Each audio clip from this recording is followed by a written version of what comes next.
제목 한번 읽어볼까요? 시작. 한 방에 무한 펀치. 두 방도 아니에요. 몇 방이에요?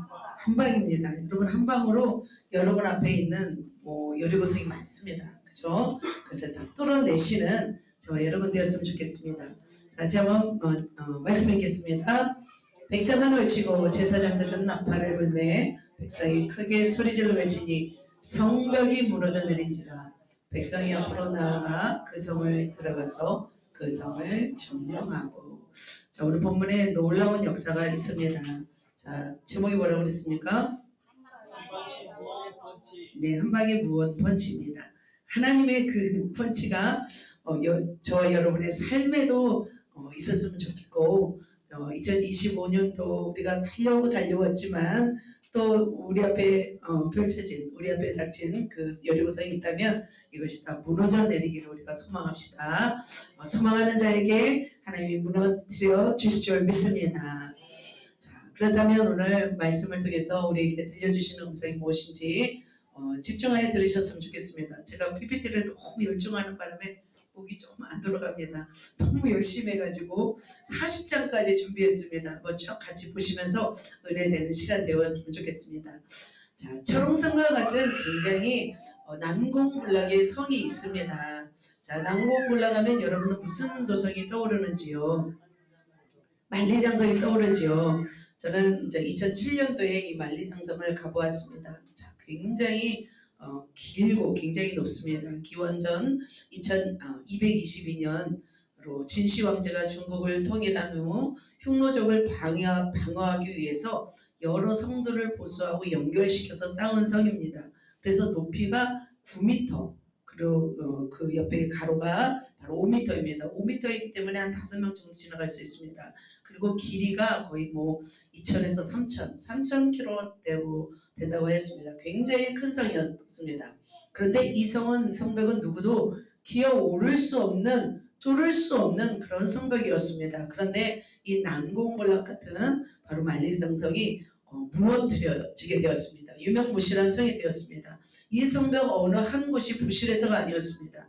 왜 부서졌냐면 문지기들이 문제였습니다. 적군들에게 뇌물을 줘서 열어준 탓이라고 그렇게 말하고 있습니다. 결국 내부의 부패로 인해서 이 성벽이 무너졌습니다. 자, 여러분도 한번 시간 나시면 한번 가보셨으면 좋겠습니다. 우리가 나중에 또 가보시게요. 또 하나의 난공불락이 있습니다. 성 중에서 가장 무너뜨리지 않을 것 같은 철옹성 같은 그런 난공불락의 성이 있었습니다. 이 성은 한 1000년 정도 유지되었던 성이었습니다. 유럽의 중세에는 인류 역사상 가장 견고했던 성이 바로 콘스탄티노플 성이었습니다. AD 5세기에 건설되었는데 해자라고 해서 도랑이 있었습니다. 그리고 외벽과 내벽이 있었는데 내벽은 12m까지. 그래서 적에게 닿기도 전에 아예 지치는 그런 구조였습니다. 어떤 로마의 축성 기술의 어떤 집약입니다. 시스템이 완벽했습니다. 그래서 이 비잔틴 제국에 있어서 이 성 때문에 거의 적들이 침공할 수 없었습니다. 그런데 이 성도 무너졌습니다. 1453년 바로 오스만 투르크가 이 곳을 와서 무너뜨렸습니다. 무엇으로 무너뜨렸냐면 대포, 화학무기로 무너뜨렸습니다. 그래서 벽이 지켜온 1000년의 기간, 그리고 첨단 기술이 무너뜨린 어떤 하루를 동시에 상징한다고 볼 수 있습니다. 이 성 바로 이스탄불에 있습니다. 터키에 있습니다. 중세의 종말을 상징한다고 볼 수 있습니다. 자, 많은 성들이 무너졌습니다. 그죠? 바벨론 성도 무너졌고 바벨탑도 무너졌습니다. 건재한 성들이 없습니다. 그러나 그것은 인간의 역사였습니다. 그런데 여호수아의 6장에 보면은 놀라운 성이 나옵니다. 여리고성이라고 나옵니다. 그 성을 무너뜨린 역사는 인간의 힘이 아니었습니다. 바로 하나님의 힘이었습니다. 지난주 말씀 기억하시죠? 자, 지난주 말씀 길갈의 진을 치고 할례를 받으면서 이제 드디어 하나님의 백성으로 인정을 받았습니다. 그리고 나서 어디로 진격해 왔냐면 바로 여리고를 향해서 진격해 왔습니다. 여리고는 사해 북쪽에서부터 한 11km 떨어진 곳입니다. 그래서 여기서 한 김제까지의 거리라고 볼 수 있습니다. 그곳에서 누구를 만나냐면 바로 하나님의 군대 장관을 맡았습니다. 그래서 내 발에 신을 벗으라 하면서 하나님 앞에 온전히 순종하며 걸어왔습니다. 그런데 여리고에 가까이 왔을 때 등장한 성이 있었습니다. 바로 무슨 성이었습니까? 여리고성이었습니다. 높이가 더 높아요. 아까 만리장성이 몇 미터였습니까? 9미터였습니다. 그리고 콘스탄티노플이요 12미터였습니다. 그러나 여리고성은 몇 미터예요? 14미터입니다. 더 높습니다. 공설 운동장 크기의 철옹성이었습니다.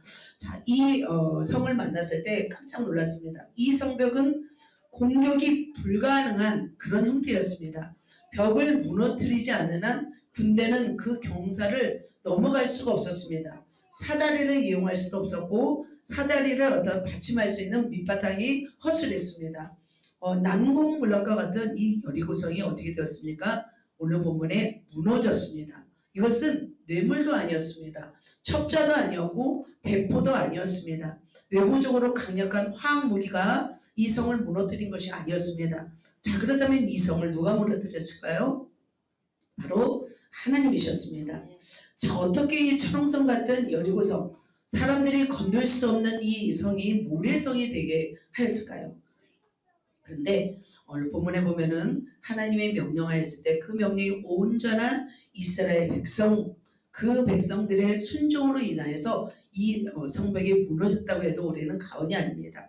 그래서 오늘 한 방의 무언 펀치로 날려버린 이 여리고성의 함락 비결을 오늘 말씀드리도록 하겠습니다. 그래서 이 비결을 우리가 가슴에 새기고 뇌에 새겨서 정말 여러분의 삶 가운데 있는 여리성과 같은 도저히 무너뜨리지 않는 어떤 물질에, 어떤 관계에, 어떤 질병에, 여러분의 어떤 그 영적인 장벽들이 있다면 이것들을 무너뜨려서 온전히 승리하시는 저와 여러분 되시기를 예수님의 이름으로 축복합니다.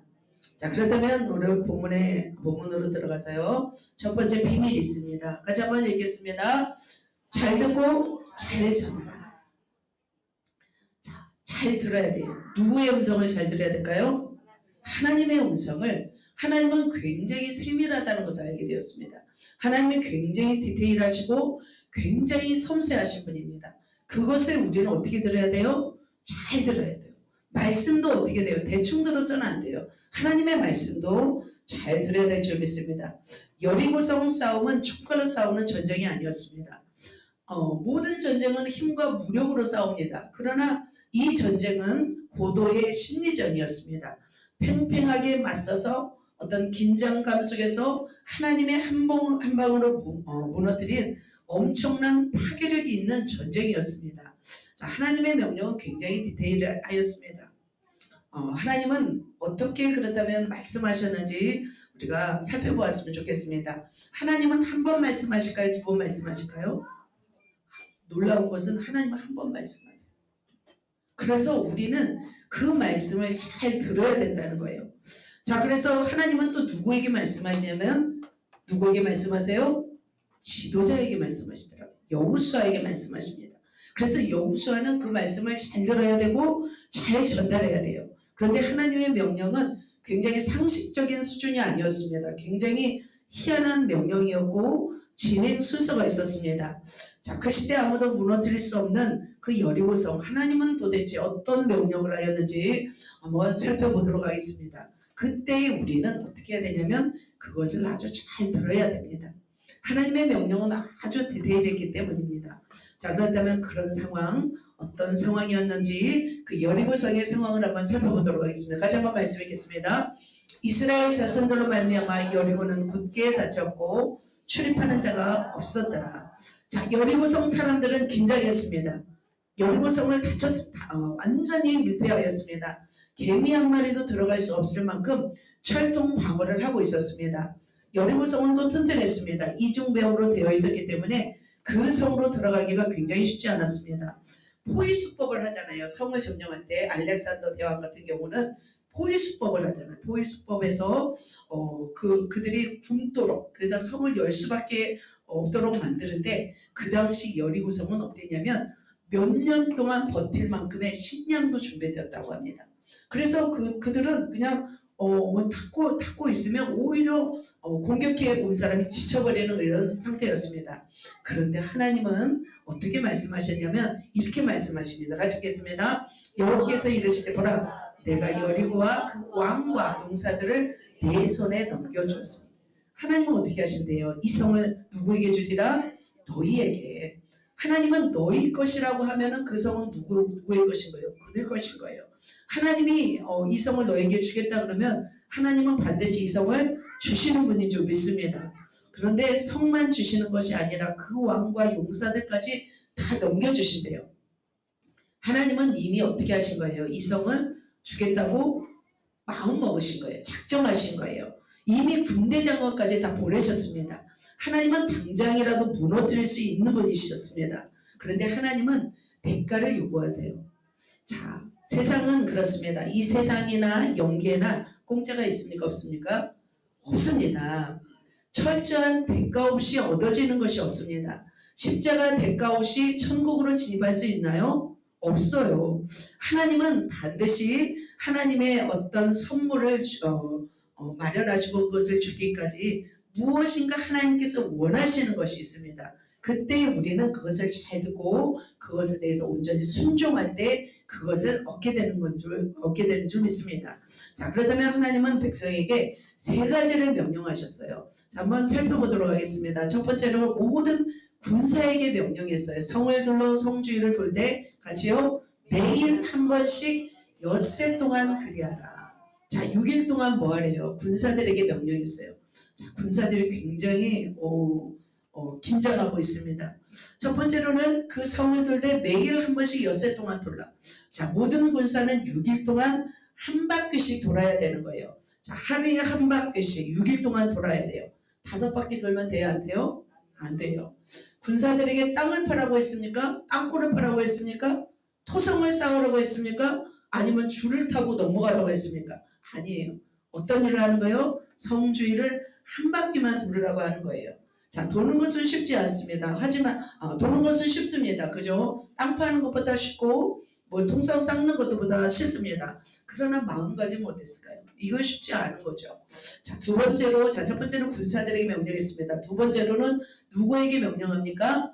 제사장입니다. 제사장 7명 같이 읽겠습니다. 제사장 7명은 양각 나팔을 잡고 언약궤 앞에 나아갈 것이고 일곱째 날에는 그 성을 7번 돌되 제사장은 나팔을 불라 엿새 동안 그리하라 라고 말씀하고 있습니다. 제사장이 언약궤를 메고 갑니다. 제사장이 언약궤 앞에서 언약궤를 메고 갈 때 제사장은 몇 명이었습니까? 아까 몇 명이라고 했죠? 7명입니다. 제사장의 숫자가 정확히 몇 명이었냐면 7명이어야 됐습니다. 자, 그리고 언약궤 앞에서 나아가야 되고, 자, 7일째는 몇 바퀴 돌래요? 7바퀴 돌아야 합니다.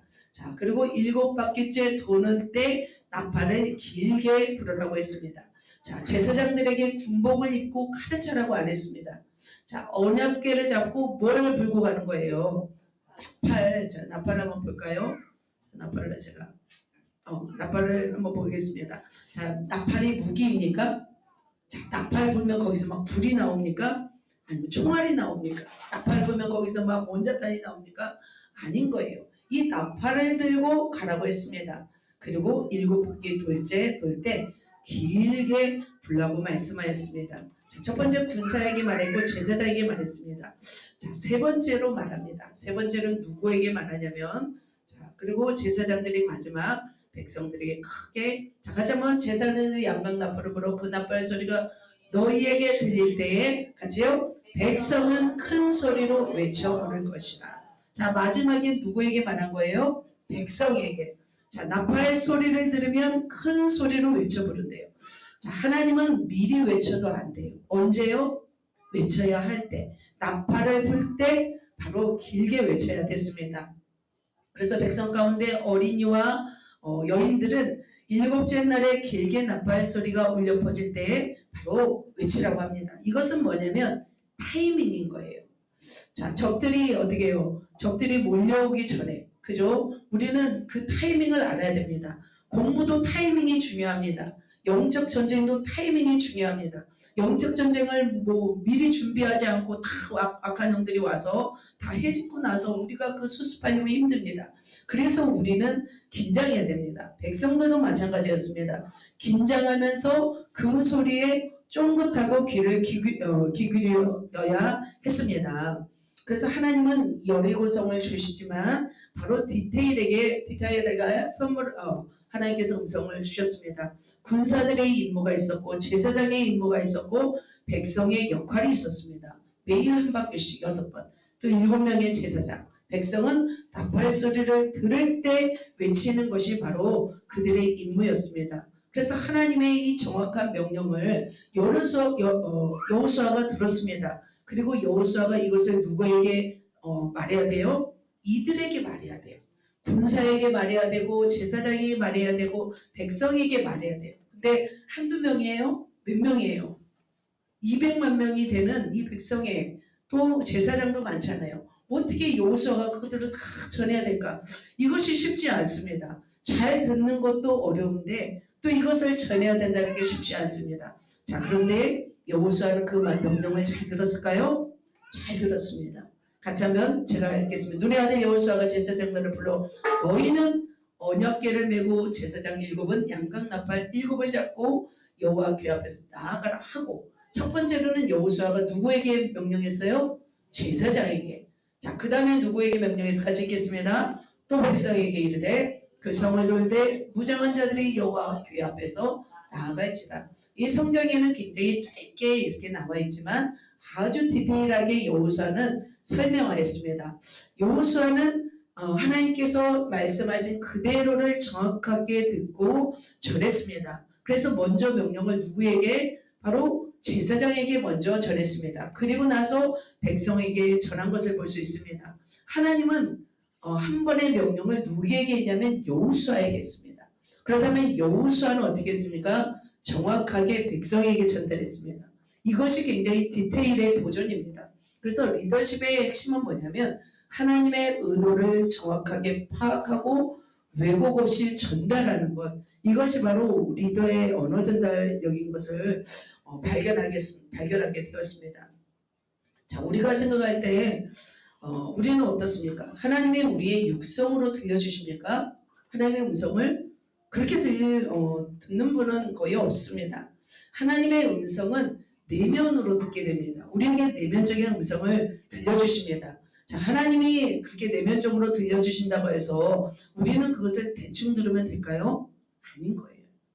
하나님은 당신의 음성을 우리가 정확하게 듣기를 원하고 정확하게 전달하기를 원합니다. 그래서 하나님의 의도에 따라 하나님은 그 하나님의 의도하신 그 명령을 우리가 정확하게 듣고 전달하고 그대로 순종하기를 주님은 원하십니다. 자, 사랑하는 성도 여러분, 그래서 굉장히 디테일의 중요성을 우리가 살펴보았습니다. 하나님의 뜻에 대하여 여러분은 어떻게 듣고 있는지요? 우리의 상식, 우리의 지성, 우리의 고정관념으로 이해하지 못한다 할지라도 우리는 어떻게 들어야 되냐면 하나님의 음성을 정확하게 들어야 됩니다.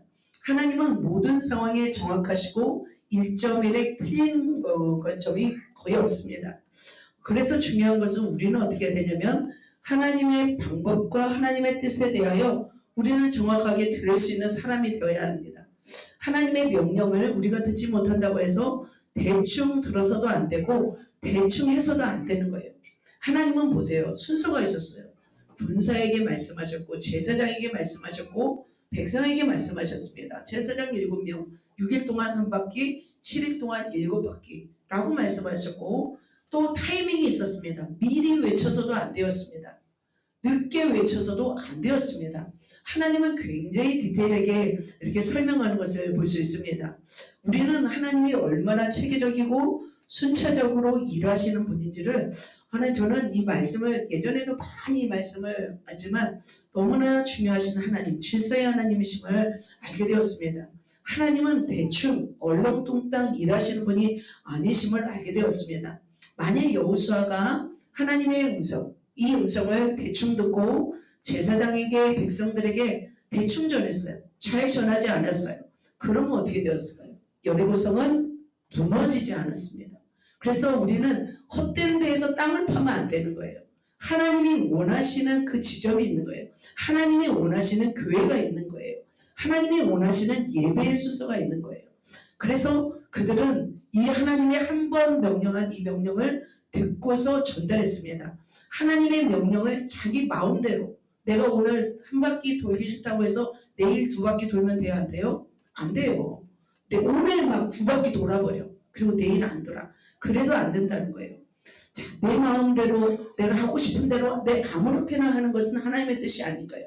하나님은 질서도 중요합니다. 그리고 떠들면서 대충 해도 안 되는 거예요. 하나님의 역사는 하나님의 뜻대로 방향대로 행할 때 이루어진다는 것입니다. 저는 이 말씀을 준비하면서 제가 굉장히 진지해졌습니다. 지도자는 더 깨어서 하나님 앞에 또 온전히 서야 된다는 제가 이 한 주간 이 말씀을 준비하면서 제가 더 긴장하게 되었습니다. 내가 더 하나 잘못한 것이 무엇일까? 내가 한 사람 잘못하면 우리 교회에 해가 입힐 터인데 제가 얼마나 긴장하면서 지금 살아가고 있는지 모릅니다. 우리는 마찬가지 여러분 리더들 오늘 앞에서 이렇게 찬양했습니다. 하나님이 인도하심을 찬양하였습니다. 지금까지 지낸 것을 찬양하였습니다. 그러나 리더가 된다는 것은 뭐냐면 지도자의 명령을 따라서 하는 거예요. 하나님의 뜻을 파악하고 지도자의 의도를 파악해야 된다는 거예요. 파악하지 않으면 어떻게 될까요? 하나님의 원하시는 역사는 이루어지지 않는다는 거예요. 자, 그렇다면 여러분 어떻게 살아가고 있는지요? 여러분 어떻게 살기를 원하시는지요? 저와 여러분 제자는 어떤 사람이 되어야 되냐면 디테일한 사람이 되어야 돼요. 아주 세밀한 것까지도 우리는 파악할 줄 아는 사람이 되어야 된다는 거예요. 일을 시켜보면 알게 돼요. 일을 시켜서 칭찬받는 사람이 다른 거예요. 자, 일을 시켜서 정확하게 본질을 파악하고 지도자의 뜻을 파악하는 사람은 칭찬을 받게 됩니다. 그렇죠. 충성된 사자는 여름날의 얼음 냉수와 같은 사람입니다. 그죠?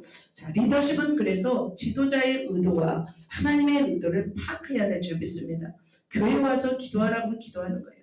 전도하라고 할 때 전도하는 거예요. 또 어떻게 해야 됩니까? 지도자는 또 하나님 앞에 온전히 순종해야 되지만 리더십은 너무 앞서가도 안 돼요. 리더보다 목사보다. 왜 앞서가면 안 될까요? 아직 목사는 리더는 준비되지 않았어요.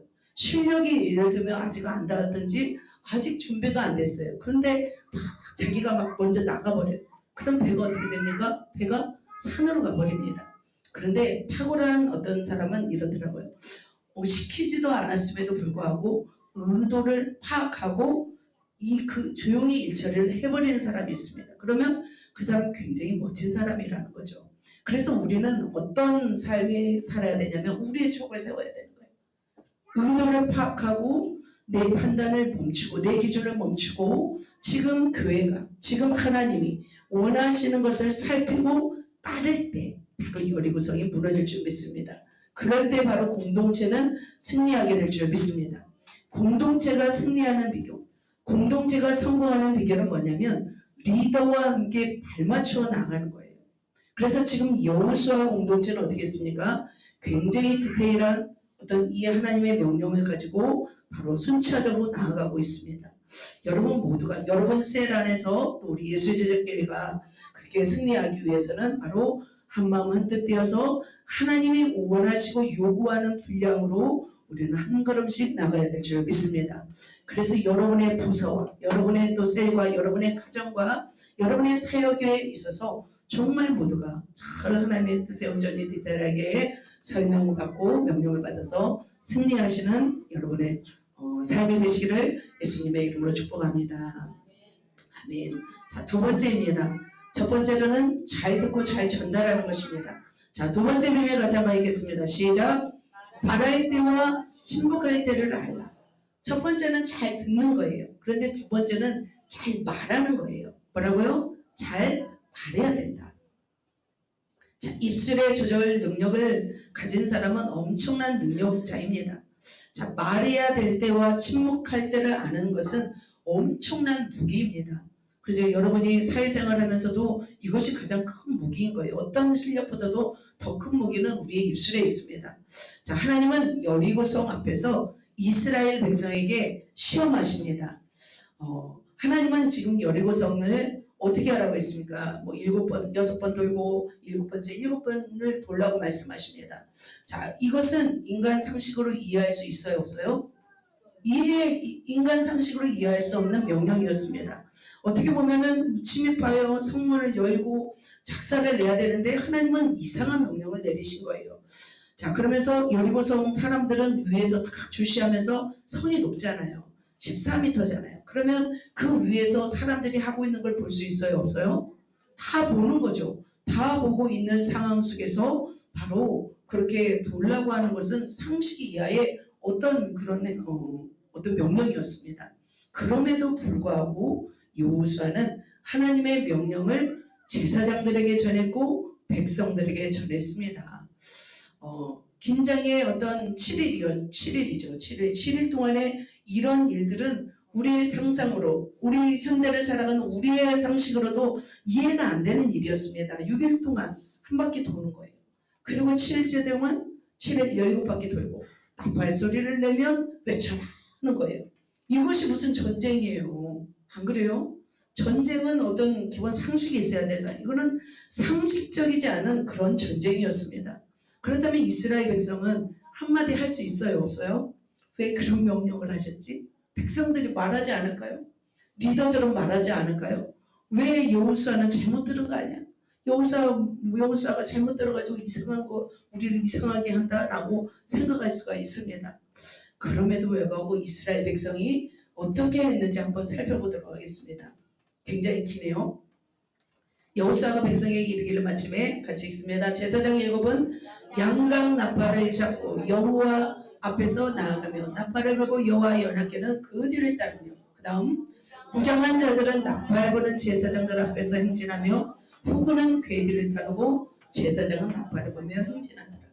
바로 여호수아가 백성에게 이르기를 마침에 라고 했습니다. 자, 이르기를 마침에. 자, 여호수아가 하나님의 명령을 들은 대로 전달했습니다. 그러자마자 어떻게 하고 있습니까? 제사장 7은 양각 나팔을 잡고 앞에서 가고 있습니다. 그리고 언약궤가 그 뒤를 따르고 있습니다. 무장한 자들은 나팔 부는 제사장 앞에서 그리고 후군은 뒤에서 따르고 있습니다. 자, 이때 제사장들이 맨 앞에 가고 있잖아요. 근데 순종하지 않았다면 어떻게 됐을까요? 제사장들이 왜 또 우리냐고요 하면서 요단강 건널 때도 다리 후들거려서 진짜 힘들었는데 또 왜 우리냐고요. 말할 수 있어요, 없어요? 리더들한테 리더 여러분 100만 원씩 하십시오. 왜 또 우리냐고요. 막 그러지 않을까요, 여러분? 통장 다 썼는데 왜 또 100만 원입니까? 여러분 말할 수 있어요, 없어요? 말할 수 막 그죠. 음식도 우리가 음식을 왜 해야 합니까? 말할 수 있어요. 왜 또 우리가 또 선물을 왜 준비해야 됩니까? 자, 제사장들이 지금 그런데 입을 닫았어요. 어떻게 했어요? 입을 닫고 합니다. 제사장들이 무장도 안 했습니다. 용맹하지도 않잖아요. 제사장들은 맨 앞에서 칼 맞잖아요. 그죠? 제사장들이 시끄럽다고 위에서 막 저것들 족치해야 된다고 하면서 위에서 막 칼 쏘고 활 쏘면 제일 먼저 당하는 사람이 제사장입니다. 그럼에도 불구하고 제사장은 궤를 메고 나팔을 들고 돌아야 했습니다. 자, 그들은 한숨 쉬고 며칠 있다가 마음을 정리하고 돌지 않았습니다. 그들은 어떻게 했어요? 즉각 반응했습니다. 자, 하나님의 명령을 어떻게 해야 될까요? 우리가 며칠 쉬어야 될까요? 며칠 쉬고 막 하는 거예요. 그럼 어떻게 됩니까? 시작이 반입니다. 늦게 시작하면 늦게 이루어지고 일찍 시작하면 일찍 이루어집니다. 여러분 늦게 시작한다고 좋을까요? 인간에게는 틈을 주면은 무엇이 발동합니까? 자신의 생각이 발동합니다. 이것이 맞을까? 이것이 틀릴까? 계산하게 되고 인간적인 사고가 작동하기 시작합니다. 그러면 일을 하다가도 멈추게 됩니다. 하나님이 감동 주시면 어떻게 됩니까? 바로 행하는 거예요. 바로 행할 때 주님의 뜻을 이룰 수 있습니다. 자, 이들은 이렇게 바로 명령하자마자 바로 시행하게 되었습니다. 빠른 것이 그래서 저는 나쁜 것이 아니라고 생각합니다. 때로는 우리가 생각할 틈을 가지고 일을 하게 되면은 하나님의 뜻이 언제나 늦어지는 거예요. 하나님의 뜻은 우리의 생각과 같아요, 달라요? 달라요. 언제나 하나님의 뜻은 인간적인 생각과 다릅니다. 여러분 기도 감동 줄 때, 나 그때 바쁜데요. 나 그때 몸이 아픈데요. 예배 감동 줄 때, 나 그 뭐 해야 되는데요. 그죠? 헌금을 감동 줄 때, 나 뭣도 써야 되고 이것도 써야 되고. 그러나 미루면 어떻게 될 줄 아세요? 미루면 그 일을 이룰 수가 없습니다. 그래서 이렇게 하나님의 명령할 때 이들은 곧바로 진행한 것을 볼 수 있습니다. 그런데 이것은 괜찮았어요. 제사장들도 군사들은 가리했습니다. 그런데 이 일을 행함에 있어서 가장 중요한 관건이 하나 있었습니다. 인구가 몇 명입니까? 200만 명입니다. 거대한 인원들의 소리를 멈추어야 하는 관건이 있었습니다. 이것이 가장 어렵습니다. 그래서 여호수아는 따로 명령합니다. 같이 한번 읽겠습니다. 시작. 여호수아가 백성에게 명령하여 이르되 너희는 외치지 말며 너희 음성을 들리게 하지 말며 너희 입에서 아무 말도 내지 말라. 그리하다가 내가 너희에게 명령하여 외치라는 날에 외쳐집니다. 자, 이것이 가장 중요했습니다. 자, 아무 때나 외치지 말고 어떻게 소리를 내지 말라는 거예요. 외치라 할 때 외쳐야 한다는 거예요. 자, 여호수아는 이것을 막 당부했습니다. 자, 성을 돌 때 가장 중요한 게 있었어요. 뭐 하는 거예요? 뭐 하지 않는 거예요? 말하지 않는 거였습니다. 자, 200만 명이 한마디만 해도 소리가 얼만큼입니까? 200만 소리인 거예요. 그래서 백성들에게 마우스, 셔터를 내리라고 하는 거였습니다. 자, 말하지 않는 것, 이것이 쉬운가요? 어려운가요? 가장 시끄러운 사람이 누구예요? 오늘 조용하네. 우리 소민이가 제일 시끄러운데. 자, 어린 아이들이 제일 시끄럽습니다. 아이들은 왜 그렇게 말이 많은지 여러분도 똑같죠. 그죠? 아이들을 조용히 시키는 것이 여자와 아이들인 것 같아요. 말이 많은 게 그죠? 그죠? 남자들은 좀 말이 좀 없습니다. 그죠? 무직하잖아요. 행동으로 보여줍니다. 그런데 여자들은 어때요? 아이들과 여자들은 말로 이겨요. 말로 이겨요. 말 한마디로 다 잡아버리잖아요. 자, 그렇습니다. 그래서 아침 바로 그죠? 우리 아이들. 그래서 학교에 가서 학생들이 왜 이렇게 떠드는지 몰라요. 그죠? 그러면 선생님이 막 출석부를 내리치잖아요. 뭐라고 해요? 막 내리치면서 한마디 하죠. 뭐라고 하죠? 주목 하잖아요. 주목. 지금은 그 소리 안 하시나요? 자, 30명만 가만히 놔둬도 얼마나 시끄러운지 모릅니다. 그래서 하나님은 조용히 해. 몇 번 말했어요. 하나님이 몇 번 말했어요. 한 번 말했잖아요. 여호수아에게. 막 10번 조용히 해. 이렇게 안 했어요. 그래서 여러 번 당부하지도 않았습니다. 딱 한 번만 말씀하신 거예요. 하나님이 막 10번, 20번 계속 말씀하셨으면 우리는 조용할 수 있습니다. 그런데 딱 한 번 명령하신 그 명령을 가지고 여호수아는 백성들에게 신신당부를 해야 했습니다.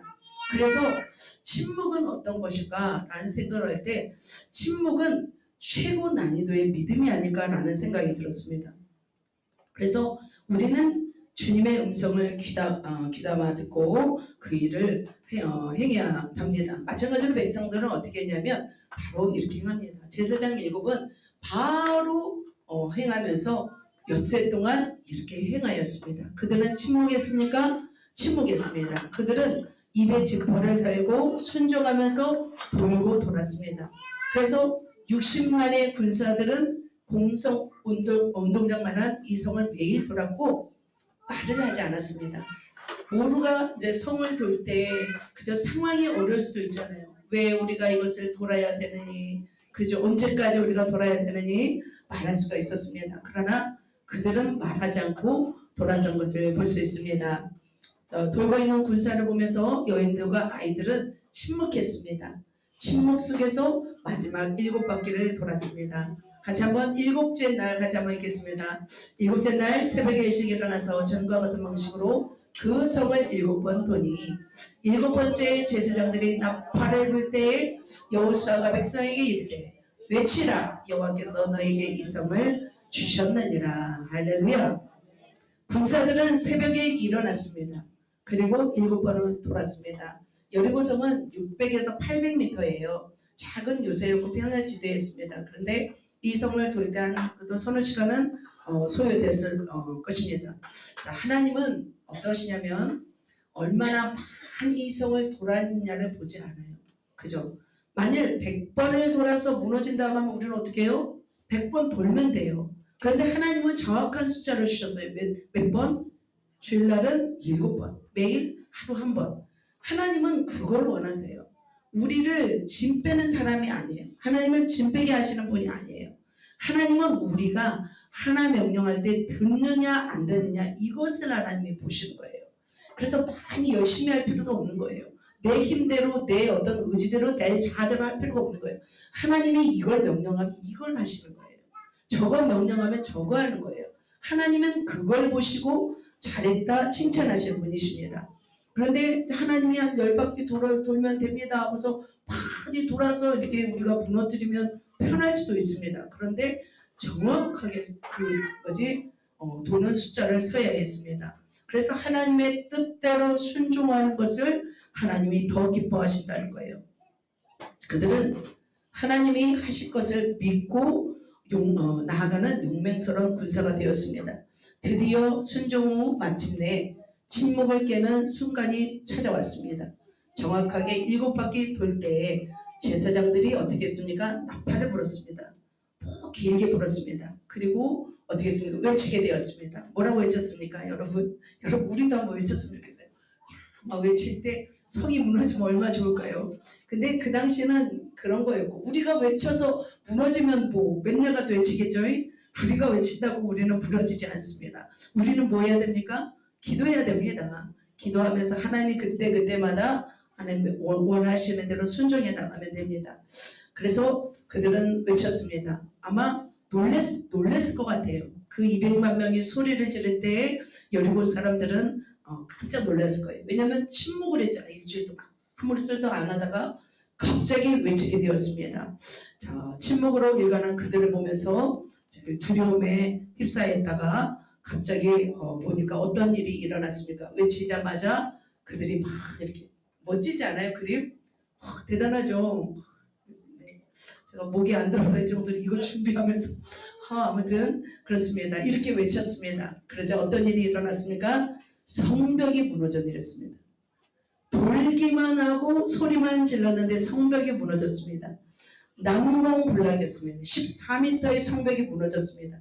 사다리로 타고 들어갈 수 없는 이 성벽이 무너졌습니다. 자, 고고학 어떤 팀들이 연구한 이 성은 무너질 수 없는 성이었대요. 그런데 놀라운 것은 북쪽에 있는 북쪽에 있는 누가 살고 있었냐면 라합이 살고 있는 북쪽 성벽은 무너지지 않았다고 합니다. 그래서 그들은 바로 이렇게 성벽이 무너지자마자 바로 그들은 어떻게 했습니까? 진군에서 들어갔습니다. 그렇다면 어떻게 이 성벽이 무너졌냐는 거예요. 바로 사용된 무기는 없었습니다.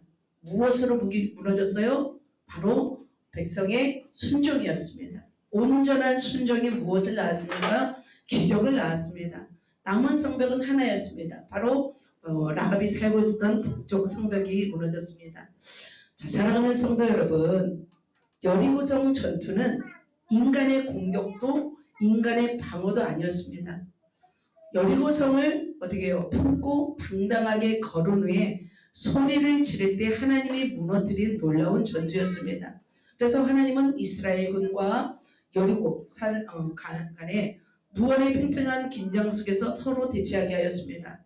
그래서 그들은 하나님의 명령한 대로 그 성을 걸었습니다. 그것은 굉장히 위험한 행동이었습니다. 위에서 돌을 던지거나 화살을 쏘거나 그리고 뭐예요? 칼을 던지거나 뭐 이런 위험한 상황임에도 불구하고 그들은 밑에서 돌았습니다.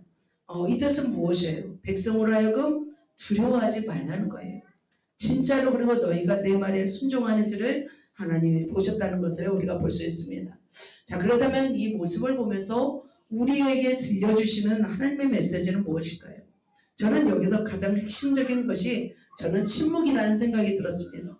그래서 우리가 지금도 그렇고 앞으로도 우리가 어떤 일을 진행할 때에 하나님 앞에서 우리는 침묵으로 말해야 될 때와 말하지 않을 때를 우리는 깨닫고 우리의 입술의 능력을 조절하는 것이 얼마나 중요한지를 저는 이 말씀을 통해서 저는 보았습니다. 여러분 하루에 한마디 안 하고 살 수 있는 사람이 있나요? 있어요? 없습니다. 자, 인간은 말해야 삽니다. 왜냐하면 말하지 않으면 병이 생기기 때문이죠. 그래서 우리는 말을 해야 됩니다. 자, 그런데 일본에 어떤 분이 20년 동안 아내에게 말하지 않은 분이 있더라고요. 남편인데 어떻게 살았는지 모르겠어요. 나중에 20년 후에 그 밝혔어요. TV에서. 왜 아내에게 말하지 않았습니까? 뭐라고 할게요? 출산 후 아내가 너무 아기만 사랑해서 삐져버렸대요. 삐져가지고 20년 동안 말을 않고 사는 그런 사람이 있더라고요. 참 대단하다는 생각이 들었습니다. 절대 말 안 하면 안 돼요. 여러분 어떻게 돼요? 말은 해야 될 줄 믿습니다. 그런데 이 본문에서 이스라엘 백성이 200만 명이 일주일 동안 말하지 않고 이렇게 하나님의 이 명령 앞에 순종한다는 것은 쉽지 않았습니다. 왜냐하면 인간의 상식으로는 이해할 수 없는 상황에서 말하지 않고 참는 것은 어려웠습니다. 자, 여러분은 어떠하셨을까요? 여호수아의 명령을 듣고 여러분에게 만약 이렇게 하라고 했다면 여러분 말을 하셨습니까? 하셨겠습니까? 안 하셨겠습니까? 조금은 했을 거 같죠? 그죠? 아니면 속으로라도 말을 했을 것 같아요. 자, 광야 1세대는 어떻게 했습니까? 광야 1세대는 말이 많았습니다. 그죠? 만나를 주니까 뭐가 없다고 그래요? 이제 물을 달라고 하죠. 물을 주니까 이제 또 뭐예요? 고기는 또 왜 안 주냐고 해요. 고기를 줬습니다. 그랬더니 뭐래요? 애굽에서 먹었던 파, 마늘, 부추, 참외 뭐 이런 거 왜 안 주냐고 하잖아요. 그죠? 끊임없이 그들은 원망불평으로 하나님의 명령에 순종하지 못하여서 무너졌습니다. 그러나 광야 2세대는 어땠어요? 지금 보면은 그들은 하나님 앞에서 말을 했나요? 하진 않았어요. 원망불평하지 않았습니다. 물론 속으로 했을지도 모르겠지만 그들은 입으로 꺼내지 않았습니다. 이해되지 않아도 말을 참았고 입을 닫았습니다. 자, 그렇다면 그들이 침묵했다는 것은 누구에게 순종하고 누구를 신뢰한 거예요? 하나님을 신뢰하고 여호수아를 신뢰했던 거예요. 자, 주님을 신뢰했기 때문에 말하지 않고 순종했습니다. 자, 우리 중에도 보면은 말이 유난히 많은 사람들이 있습니다. 그러나 어떻게 해야 됩니까? 그 중요한 말의 핵심을 우리는 말하는 습관을 우리는 길러야 될 줄 믿습니다. 그래서 서론이 너무 길면 말하는 저도 이제 기나요? 너무 길죠? 죄송합니다. 서론이 너무 길면 사람이 듣기가 힘이 듭니다. 자, 사랑하는 성도 여러분, 그렇다면 우리의 모든 문제는 어디에서 시작될까요? 우리의 입술에서 시작됩니다. 말이 너무 많아도 안 됩니다. 너무 쓸데없는 말을 또 많이 해서도 안 됩니다. 자, 세상 사람들은 쓸데없는 말을 많이 합니다. 그러나 하나님의 사람은 어떻게 될까요? 입술에 뭘 물리라고 하나요? 입에 재갈을 물리라고 합니다. 이 뜻은 뭐냐면 말을 하지 말라는 뜻이 아니에요. 뭐예요?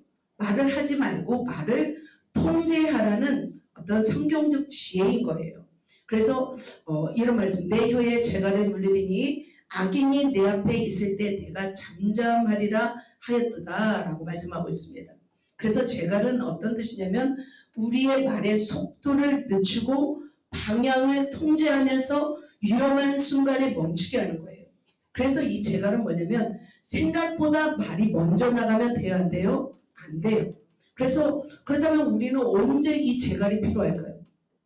여기 작게 써있죠. 감정이 막 폭발하고 있을 때 이때 우리는 재갈을 닫는 거예요. 그리고 분노 중에 말하고 싶을 때 이때 닫는 거예요. 그리고 사람이 그잖아요. 어문 소리 하고 있을 때 막 옳게 말해주고 싶은 사람 있어요, 없어요? 스턴 소리 하고 있으면 막 말해주고 싶잖아요. 잘못 말하고 있으면 막 말해주고 싶잖아요. 근데도 한 박자 쉬는 거예요. 몇 박자? 한 박자 쉬는 거예요. 딱 지퍼를 닫고 재갈을 물리라고 하는 거예요. 그래서 잠언에는 이런 말씀이 있습니다. 말이 많으면 허물을 면하기 어려우나 그 입술을 제어하는 자는 지혜가 있느니라 라고 말씀하고 있습니다. 지혜는 뭐냐면 말재주가 아닌 거예요. 말에 뭐예요? 말에 절제인 거예요. 그래서 성숙한 사람은 말을 많이 하는 사람이 아니에요. 말을 잘하는 사람이 아니에요. 말을 뭐 하는 사람이다? 절제할 수 있는 사람이에요. 말을 다스릴 수 있는 사람인 거예요. 그래서 성경에 온전한 사람은 뭐에 실수가 없는 사람이라고 말씀하고 있습니까? 말에 실수가 없는 사람은 온전한 사람이라고 하고 있습니다. 그래서 우리는 오늘부터 지금 예전은 잊어버리시고 이제부터 우리 입술을 통제해야 된다는 것을 기억하시길 부탁드립니다. 그래서 우리 입술을 조심하는 일에 우리는 결단하시기를 축복합니다. 자, 그렇다면 입술을 아예 닫는 것이 또 능사일까요? 입술을 아예 닫는 것도 문제인 거예요. 한마디 말로 뭘 갚을 수 있어요? 천냥빚을 갚을 수 있어요. 한마디 말로 그 사람의 마음을 어루만질 수 있습니다. 그만큼 우리 한마디 말은 위대합니다. 그렇다면 어떤 말이 위대한 말일까요? 두 번째, 경우에 합당한 말입니다. 경우에 합당한 말을 통해서 우리를 빛나게 할 수 있습니다. 이것은 내용이 옳을 뿐만 아니라 상황과 상대의 꼭 말을 한다는 것이 가장 중요한 것이죠. 자, 그래서 경우에 합당한 말은 은쟁반에 뭐하래요? 금사가 아니라 말씀하고 있습니다. 여러분, 은쟁반에 금사가 같겠습니까? 경우에 합당한 말 하겠습니까? 어떤 게 더 좋을까요? 두 가지 다 했으면 좋겠죠. 자, 그렇다면 은쟁반이라면 뭘까요? 은쟁반이라면 적절한 방식인 거예요. 태도인 거예요. 방식의 표현이라고 할 수 있는 거예요. 직선적으로 말하기보다는 아치형으로 예전에 제가 말하라고 했잖아요. 양지 기사님 아치형으로 말하잖아요. 그래서 듣기가 굉장히 편하죠. 우리 성수근 형제가 참 편하게 이렇게 하시잖아요. 그런 사람들이 광고를 하셔야 돼요. 광고하시는 분들은 그렇게 하셔야 됩니다. 그렇다면 금사가는 뭐예요? 금사가는 내용과 가치인 거예요. 그래서 생명력 있는 옳은 진리의 말인 거예요. 그래서 아무리 진리의 말, 옳은 말이라 할지라도 어떤 마음으로, 어떤 태도로 말하는 방식에 따라서 그것을 받는 사람이 잘 받는 거예요. 그래서 우리는 때로는 어떤 사람이 중요하냐면 옳은 얘기, 틀린 얘기가 아닌 바른 말을 할지라도 어떻게 하느냐가 중요하다는 거예요. 그래서 신앙적인 조언을 할 때, 사람을 위로할 때, 권면할 때 우리는 말하는 것이 중요합니다. 때로는 들어주는 것도 필요할 때가 있어요. 설명하기보다 그 사람과 함께 울어줄 때가 있는 거예요. 때로는 그래서 침묵이 아름다울 때가 있다는 것을 볼 수 있습니다. 그래서 은쟁반의 금사가라는 것은 옳은 말을 가장 중요한 타이밍에 사랑을 실어서 전달하는 방식이에요. 여러분 그런 말을 하고 있습니까? 그런 은쟁반의 금사가 같은 말 하시기를 예수님의 이름으로 축복합니다. 작년인가 재작년인가 세 가족을 대접한 적이 있습니다. 자, 밥을 함께 먹는데 우리 배인의 성도님인데요. 배인의 성도님 말이 지금도 기억에 남아요. 그래서 뭔가 제가 이제 고기를 이렇게 뭐 이렇게 사드렸던가 그랬을 거예요. 근데 막 말씀하시는 거예요. 자기야, 이렇게 먹고 나서 뭐라고 하시냐면, 자기야, 우리가 이렇게 맛있는 음식은 처음 먹어본다. 여러분 어떤 생각이 든가요? 사주는 사람이 어떤 마음이 들까요? 기분 좋아요. 이렇게 맛있는 음식은 처음 먹어본다 하시는 거예요. 그래서 야, 또 사주고 싶다라는 생각이 듭니다. 근데 실컷 먹고 나서 뭐라고 해요? 억지로 먹었네요. 막 그래요. 아, 이 음식 별로예요. 저기가 더 좋아요. 막 그러면 사주고 싶은 마음이 뚝 떨어집니다. 그래서 우리는 어떤 말씀을 해야 되냐면 항상 은혜 가운데 이런 말씀을 해야 될 줄 믿습니다. 또 한 가지만 더 말씀드리면 너희 말을 항상 은혜 가운데 하되 무엇으로 맛을 냄같이 소금으로 맛을 냄같이 하라 말씀하고 있습니다. 우리의 언어가 이제는 어떻게 해야 될까요? 은혜로운 언어여야 될 줄 믿습니다. 왜냐하면 새 포도주는 어디에 담아야 돼요? 새 부대에 담아야 됩니다. 우리가 가는 그곳은 아파트예요. 고급진 분들이 많이 살아요. 그렇다면 우리의 언어가 달라져야 돼요. 이제 저도 달라지도록 하겠습니다. 그래서 우리의 언어가 맛이 있는지 맛이 없는지를 살펴야 돼요. 여러분 밥도 음식도 맛있는 음식이 좋아요? 맛없는 음식이 좋습니까? 맛있는데 영양가는 조금 별로예요. 하지만 맛이 없는데 영양가는 많아요. 여러분 어떤 것부터 먹고 싶어요? 맛있는 것부터 먹고 싶잖아요. 우리 옆 사람에게 당신은 맛있는 말을 하고 있습니까? 한번 물어볼까요? 자, 당신은 말을 맛있게 합니까? 물어보시겠습니까? 네, 어떤 사람은 말을 맛있게 하는 사람이 있어요. 그런데 어떤 사람은 말을 맛없게 하는 사람이 있어요. 자, 말도 맛없는데 길기까지 해. 그러면 어떡해요? 진짜 힘들어요. 짧은데 말을 맛있게 하는데 짧게 하면 좀 더 듣고 싶잖아요. 근데 말도 맛이 없는데 막 길기까지 해. 그러면 진짜 곤욕인 거예요. 자, 우리는 그렇다면 어떤 말을 해야 될까요? 말을 어떻게 해야 될까요? 좋은 말인데 말을 어떻게 해야 될까요? 맛있게 해야 되는 거예요. 말을 맛있게 해야 됩니다. 자, 여러분 맛있게 하는 방법은 어떤 걸까요? 맛있게 하는 방법. 오, 딱 말씀하시네요. 남을 칭찬해주는 말은, 감사하는 말은, 좋은 말들은 맛있는 말이에요. 자, 사람들과 돈 안 들이고 친해질 수 있는 방법 한 가지예요. 어떤 거예요? 돈 안 들이고도 친해질 수 있는 방법 뭐예요? 많이 들어주고 칭찬해주는 거예요. 뭐라고요? 많이 들어주고 칭찬하면은 바로 돈 안 들이고 그 사람과 친해질 수 있는 거예요. 그래서 사랑하는 성도 여러분, 좀 길었지만 침묵할 때와 말할 때를 아시고 정말 입술의 지혜를 통해서 이렇게 살아가실 때 하나님은 놀라운 또 은혜의 역사를 베푸실 줄 믿습니다. 말씀을 정리하도록 하겠습니다. 바로 여호수아를 통해서 이스라엘 백성 바로 여리고성을 무너뜨린 비결을 오늘 말씀하였습니다. 첫 번째로 우리는 잘 듣고 전달해야 됩니다. 하나님의 음성은 디테일하다는 것입니다. 두 번째로 침묵할 때와 바로 말할 때가 있다는 것을 구분하시고 침묵으로 승리하시는 여러분 되시기를 축복합니다. 이해가 되지 않을지라도 하나님은 이 상황 속에서 어떻게 너희가 전진하느냐, 이 상황 속에 너희가 어떻게 순종하느냐를 보시는 것을 볼 수 있습니다. 그래서 우리는 하나님의 음성을 잘 듣고 그것을 잘 전달하여서 속히 빠르게 순종함으로 인해서 저와 여러분의 앞에 있는 여리고성과 같은 물질의 여리고성, 또한 관계의 여리고성, 영적의 여리고성 굉장히 많습니다. 이것을 완전히 무너뜨리시길 예수님의 이름으로 축복합니다. 가장 중요한 것, 우리의 입술을 통해서 우리의 입술이 하나님 앞에 잘못 들려지지 않도록 우리의 입술을 조심할 때 더 속히 여리고성은 어떻게 될까요? 속히 무너지게 될 줄 믿습니다. 그럼 하나님의 사람 되시기는 여러분 되시길 예수님의 이름으로 축복합니다. 우리 옆 사람에게 우리 여리고성을 무너뜨립시다. 할까요? 반드시 저와 여러분에서 여리고성은 무너질 줄 믿습니다. 할렐루야. 기도하겠습니다. 좋으신 하나님 감사합니다. 우리 앞에 있는 여리고성이 무너지기를 소망합니다. 우리가 믿고 하나님의 음성대로 순종할 때